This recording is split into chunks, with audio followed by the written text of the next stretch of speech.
Let h be the vertical distance between the graphs of f and g in region S. Find the rate at which h changes with respect to x when x is equal to 1.8.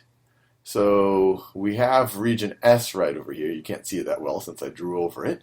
But you see when we're in region S, the function f is greater than the function g. It's above the function g.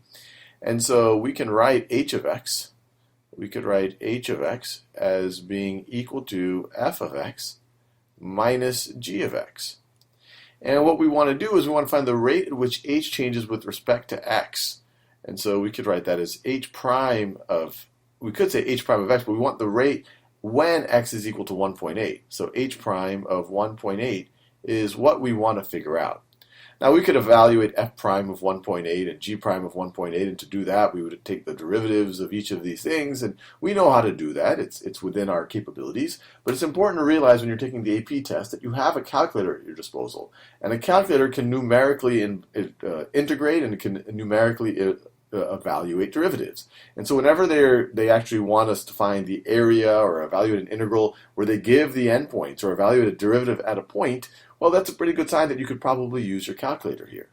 And what's extra good about this is we have already essentially inputted h of x in the previous steps, and really in part A.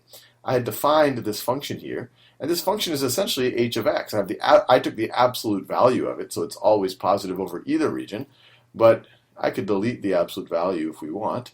So let me delete that absolute value, then I have to get rid of that parentheses at the end. So let me delete that. And so notice, this is h of x. We have our f of x, which is 1 plus x plus e to the x squared minus 2x.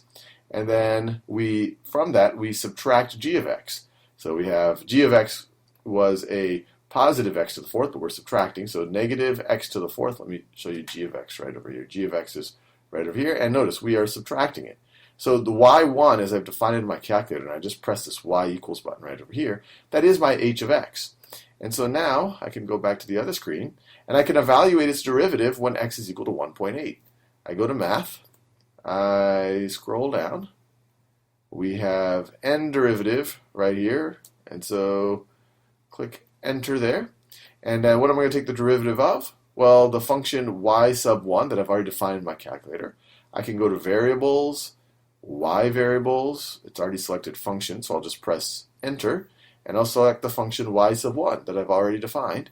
So I'm taking the derivative of y sub 1, I'm taking the derivative with respect to x, and I'm going to evaluate that derivative when x is equal to 1.8. That simple. And then I click enter, and there you have it. It's approximately negative 3.812. So approximately negative 3.812. And we're done. And one thing that you might appreciate from this entire question, and even the question 1, is they really want to make sure that you understand the underlying conceptual ideas behind derivatives and integrals. And if you understand the conceptual ideas of how do you use them to solve problems, and you have your calculator at your disposal, that these are not too hairy, that these can be done fairly quickly.